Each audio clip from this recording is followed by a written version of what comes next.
Austin Faith Dialogue, a public affairs program at the crossroads of religion and life.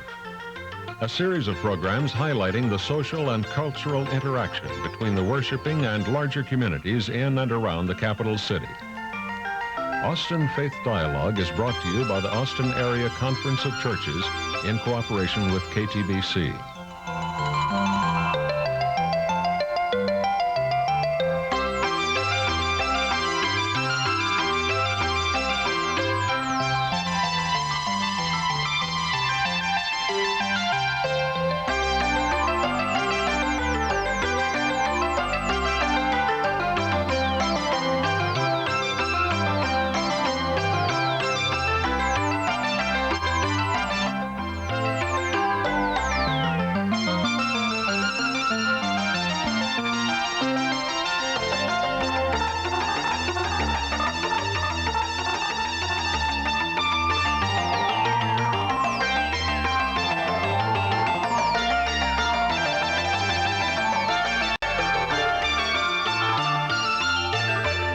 Join us now in today's Austin Faith Dialogue. Hello, I'm Barbara Holmes, staff person in the regional office of the United Methodist Church in Austin, and your host for today's Austin Faith Dialogue. This religious public affairs program is brought to you by the Austin Area Conference of Churches and KTBC. The armed conflict and its effect on the daily lives of the men, women, and children in Nicaragua is a long-standing concern of many Austin residents. This concern recently crystallized in a specific activity organized by veterans peace groups. A peace convoy with the slogan, "Feed the Children, Not the War," brought trucks, vans, and buses from across the nation to Austin. About 150 tons of food, clothing, and medical supplies was assembled, and the convoy pulled out of Austin and headed for Laredo and the Mexican border. Hundreds of people turned out to greet the Veterans Peace Convoy the day it converged on the steps of our state capitol. They showed their support by bringing donations, hanging banners, wearing convoy t-shirts, and listening to speeches and songs. On hand to sing some of those songs was Peter Yarrow, member of the musical group Peter, Paul, and Mary. Yarrow sang of the destructive efforts of war on the people in Central American countries like El Salvador and Nicaragua. And kill the people to set them free, who put this price on their liberty. Don't you think it's time to leave El Salvador?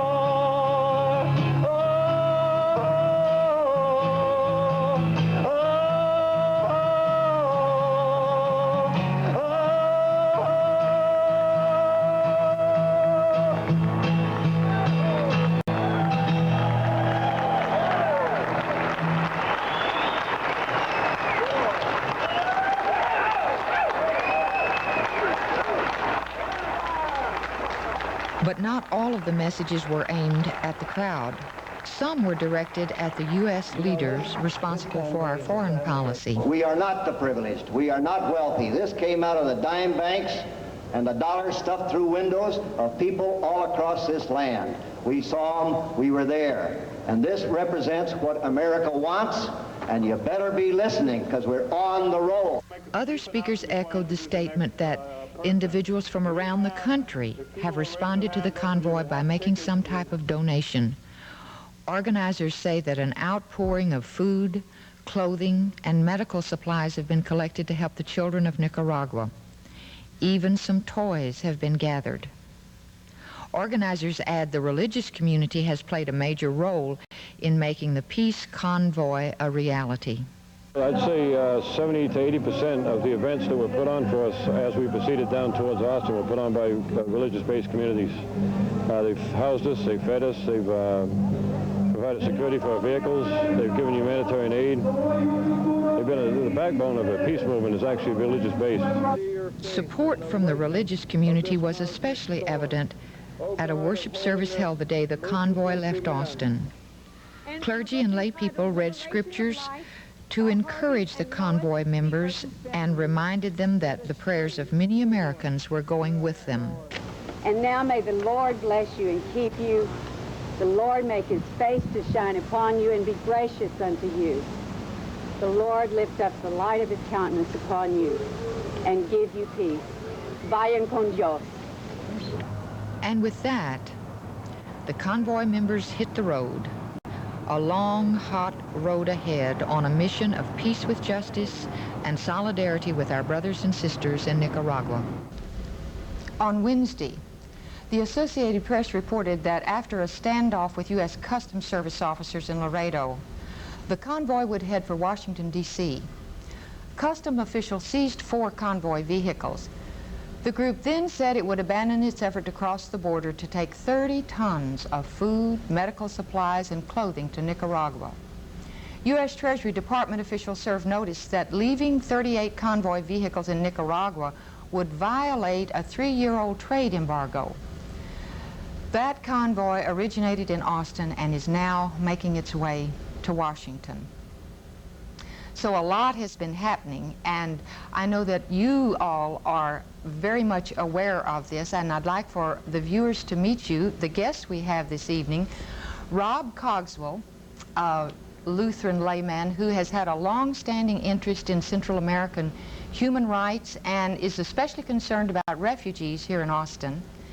Ed Wendler, a person who has traveled in Central American countries frequently and was very largely responsible for the establishment of Casa Marinella, and we want to talk about that later. Now, Father Bill Davis is from San Antonio, but he is so committed to the peace effort in Central America and Nicaragua that he does not miss an opportunity to be on hand where some activities are taking place related to that.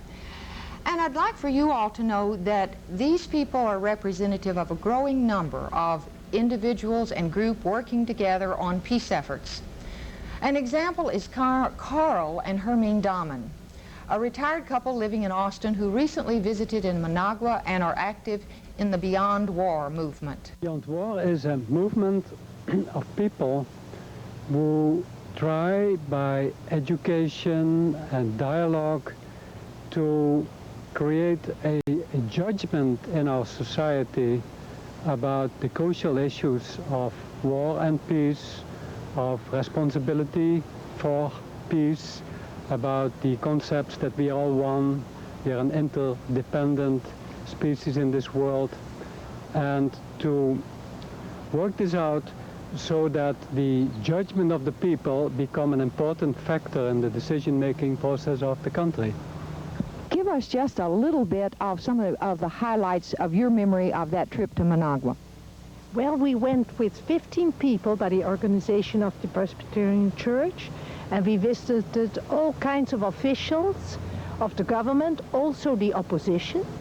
And I was so impressed by the devotion and the commitment of the governors in Managua. Fantastic. They want a development spiritually and economically of their people. And they stress dignity. And the people say we got back to our dignity. All of you have traveled in Central American countries, and Ed, I understand you were there recently, I believe January this year. Tell us a little bit about the conditions you saw. Tremendous hope among the people, almost joy at the realization that they might actually now finally be able to determine their own outcome, having finally grasped and felt some freedom, and a determination on their part to maintain the freedom that they won.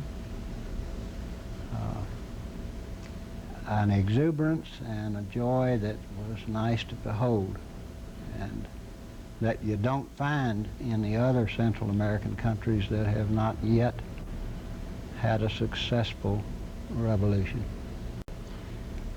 Well, the armed conflict has gone on for some time. Rob, what is the latest on the ceasefire that was supposed to go into effect last March? Has the fighting stopped? Are the families in Nicaragua able to have some sort of regain some sort of a normal life?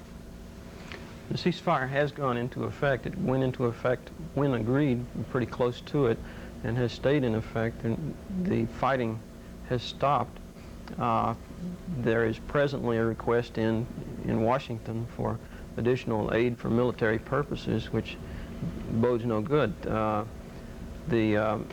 think the Contras are probably on their last legs. They were being beaten pretty soundly when they quit fighting, and it's really the time to end this because nobody has suffered except the people. It's not actually a war the Contras have been fighting. Basically civilians along the northern border of Nicaragua, and they haven't even approached the army.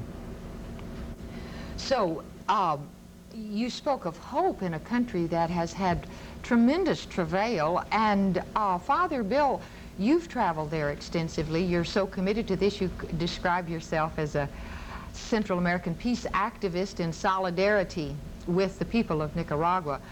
I know a lot of our viewers would be interested in learning a little about the Christian-based communities. Did you visit some of those in your travels? The most exciting place that we saw the Christian-based community was a barrio outside of Managua called Ciudad Sandino. We also visited the leader of the base Christian communities in León, Mercedes Lara. We stayed in her home and listened to her and visited the people in her community. In Managua, the woman who is in charge of all base Christian community leadership is Kathy McBride, and Ed and I spent many hours with her. But we went into 9 different little barrio communities and met the leaders of the base Christian community. And one of the things we did was we apologized as Americans for the fact that our country did not believe that they were Christian. We met men and women who were the chair people of the little church groups that got together. Well, why don't you, at that point, interrupt and just say, what is a description you would give of a base Christian community? I think a base Christian community is probably the most democratic way a church could be. As a Roman Catholic for centuries, we take what Rome teaches and bring it into a community. Base Christian community, the priest or the nun or the leader takes the Gospels and after they're read, say, what do you, in your experience as a human being in this, what does the Gospel say to you personally? And little by little it comes alive. So they're really interested in personal experience of the Gospel. And I know the few masses that we attended down there, the priest would have mass and different people would read the scriptures and he would stop. And he would say, what does the Spirit say to you as this has been read? And I know a little old man, he stood up and I said, now that man can't read or write, but he can listen. And the gospel was the coin where on one side is God, you serve God and mammon. And he says the poor gringo, he says when the coin drops on the side of mammon, the gringo has a hard time knowing God. But he says in our country the coin falls on God's side, so we have a hard time with mammon. Yes. And he says, but we know God real well. So the base Christian community is really a way of allowing the people to express their experience, and then as they express their experience, then they relate it back to the gospel. So it's gospel to experience and gospel to experience, and the community begins to be formed. And everyone in the church, besides the priest, is the body of Christ.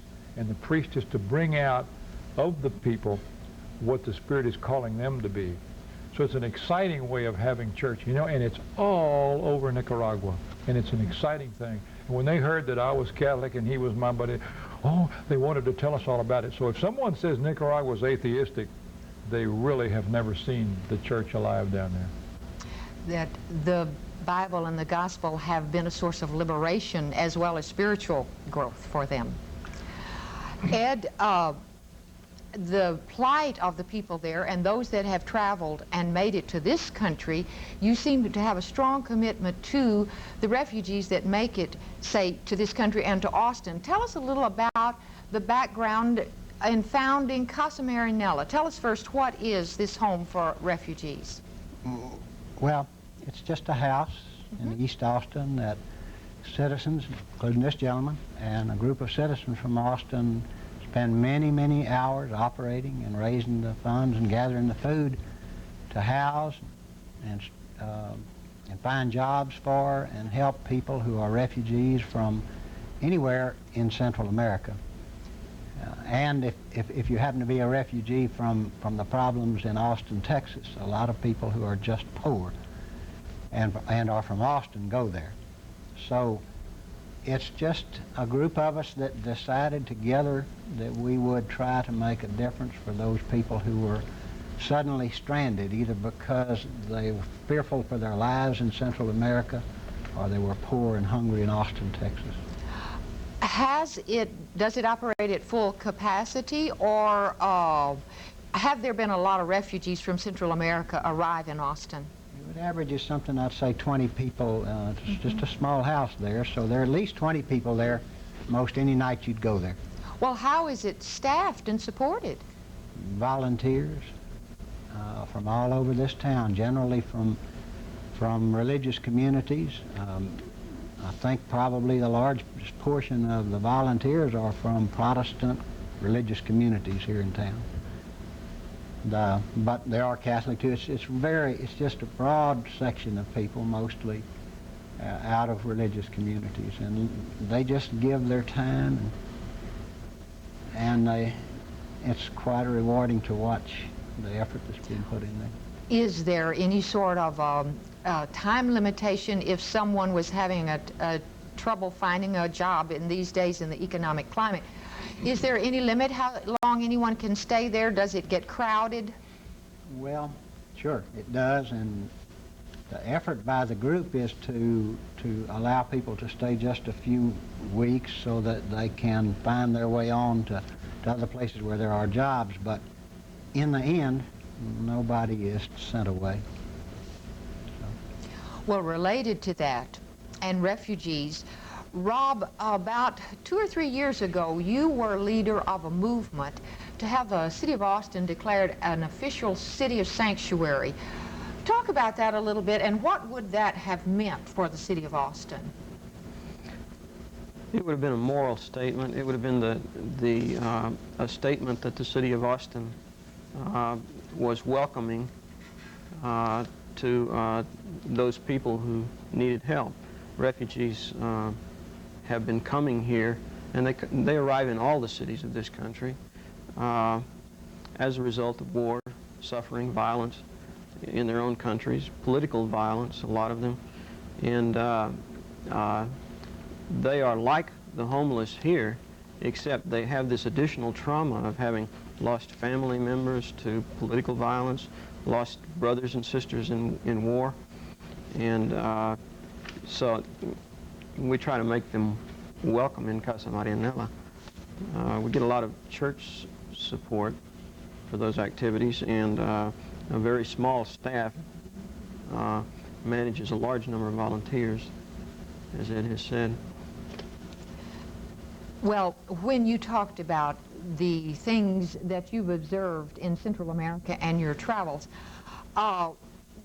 do I hear you saying that sometimes the situation from what you have seen on a first-hand basis is not the same that is reported in this country? Is there a communication gap between the United States and Central America? Definitely controlled press. I might like to make a comparison between the Texans who fought at the Alamo. The Mexican government had an entirely different picture because they were way down in Mexico City, and yet the Texians who had, controlled the area had gained their independence. And the Sandinistas and the people of Nicaragua have gained their independence. And somehow the United States cannot stand a non-aligned country. And so we are going to report everything that fits our point of view. But, as a Texan, knowing how proud we are of the 6 flags that fly over Texas, the Sandinistas and the people there are exactly the same. It's their country, and they love it. And they're the only country of Latin America that has ever won a revolution over a dictator. And that's to celebrate. And Texans ought to really celebrate that. Let me push you just a little on what you said about the press being controlled, in that you would say news releases and things that were coming out of government offices were altered somewhat, according to what you've seen when you've been there. Sad thing is, we met reporters in Managua in hotels. We didn't see any of them out on the roads and in the areas where the action was taking place. I don't know, Ed Wendler cornered a man here in Austin in the press, and his closest correspondent was in Guatemala City. Places where Ed and I went in our travels, there were no news people. And that, you know, that's just, they're everywhere else in the world, but not Nicaragua. There are a lot of people that are concerned about current conditions and what is happening. Ed, what would you recommend to someone that was interested in finding out more about the situation in Nicaragua? How would they get accurate information? Not by reading the newspaper. I found the only real way to do that is to go there, because after the times I've been there, when I would come back and read reports here about what was going on there, that in the places I had been and the events I had seen with my own eyes, it just didn't relate to the truth. And I don't know why that is, but it's a fact. And the discrepancy is so great that I don't think there's any way to really rectify that now except to go there. Well, speaking of that, with the military forces that have been there in the past and negotiations, can one easily travel in Nicaragua? Absolutely. It's the freest. Costa Rica's free too. In Central America, though, of all the countries we hear about frequently, it's by far the easiest to travel in. I traveled all over it, went anywhere I wanted to. Had no fear for being caught in armed conflict? Or Never. The Contra Army is in Honduras almost always. It's never in Nicaragua. It never held any ground there. It's only a threat by an occasional raid. Kill a lot of people on an occasional raid. But so far as being a threat to conquer the country or even a city, it never was. Well, Rob, you've worked with the religious community quite a bit. What are some activities the religious community is doing? Are there some sponsored tours like the Dahman spoke of in the tape where people can go and visit and see for themselves? Most denominations have groups that are sponsoring tours to Central America, and I recommend them highly. It's the best way to become well informed on the subject. In addition, the churches do a lot of work locally. They work with refugees. They do a lot of public information work within the parishes and at the national level. If I have a criticism of the churches, I would like to see local people concerned with justice issues. And local people love to do humanitarian work. That's the work of Christ. They want to help people hand to hand, face to face. A lot of times that's a band-aid. It's a way to help people who need help, definitely, but it's a way to avoid the issue of how they got to need that help, how they got into the position where they needed help. And sometimes you have to look at the issues, how these refugees were created to begin with. Where did the money come from? Who sent the bombs that destroyed their homes? How did it happen? And to a large extent, the churches address these issues at the national level, but in the parishes, they pretty much ignore them. And I'd like to see more attention to it here in Austin. So, I would like to ask each of you in kind of a summary fashion to give me one thing that you would like to leave as a message for the viewers. Excuse me. Rob, what would your message be for this show today? I'm concerned that people do away with the borders in their minds, recognize that all people are one family under God, and we're all brothers and sisters. If we can do that, then we can deal with the problems in a much more realistic way. Ed, what would your last words be? To take the money that we spend on the Contra Army and provide it to that nation to establish an educational system. Education. Father Bill? I would like for the Christians of the world not to be always like Mother Teresa, reaching out and touching the victim, but for the Christians to be the light and the salt by being like Moses, go and speak to the Pharaoh, or be like Gandhi and take on the government, or be like Jesus and square off with Pontius Pilate. And you're going to get crucified when you do it. But piety and reading the Bible is easy. But to take your body and put it where your faith is and square off with an unjust government is like Moses and Gandhi and Jesus. And that's what we really need to be doing. Well, you all are really making an eloquent statement for peace with justice, which is a large part of what the Central American concerns have been about. And we have missed tonight the presence of Luz Guerrera, who was planning to be a guest, who went with the convoy to Laredo, did not come back in time to be with us for the taping of this show. She called before airtime to say that the plans had changed, the convoy was not going across, and that they were going to confront the Washington officials that had, in effect, their regulations had denied this aid, this humanitarian aid, to the children and people and families in Central and Nicaragua. So I thank you all very much for being with us. I know that there's much more that you can say. For you viewers, I want you to know in the short time of this program, we've only been able to highlight some of the issues and introduce individuals to you who have put their concern into action. These guests are available to speak to groups interested in learning more about the situation in Central America. Thank you for watching today, and we hope you'll join us again next week. A fitting conclusion for today's Austin Faith Dialogue is the message in the music of Peter Yara.